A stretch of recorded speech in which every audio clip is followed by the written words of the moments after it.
The history of the world is full of stories about great cities, the kind of places where merchants from many different lands brought their wares to be traded and where travelers from many different cultures stopped to rest on their journeys.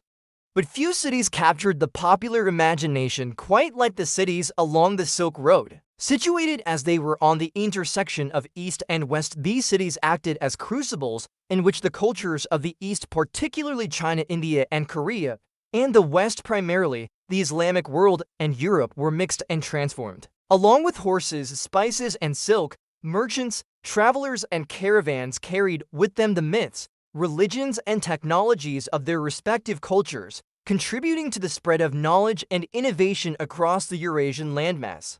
Let's take Buddhism, for example. As practitioners of this Indian religion began making their way east, they encountered a variety of local beliefs and practices that they either adapted or built upon. In China, for instance, they incorporated local myths and legends into Buddhist texts, resulting in a unique form of the religion that was distinctly Chinese in some ways. Similarly, when Islamic merchants traveled to China, they often brought with them the traditions of their faith, which included a respect for other religions and an emphasis on trade and commerce.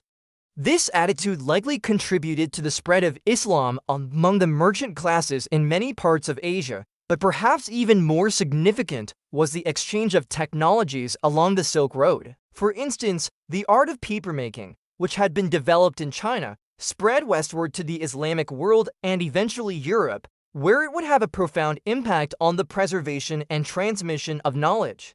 Gunpowder, another Chinese invention, also made its way westward, where it was used not only in fireworks, but also in weaponry, forever changing the nature of warfare in the process. In addition to these technological exchanges, the very design and architecture of the cities along the Silk Road reflect the mingling of different cultures. Take Samarkand, Bukhara, and Kashgar, three cities located in what is now Uzbekistan and Xinjiang, China. Each of these cities was home to people of different ethnicities, languages, and religions. Zoroastrians, Jews, Christians, Muslims, and Buddhists all lived and worked in these cities, contributing to a rich cultural exchange.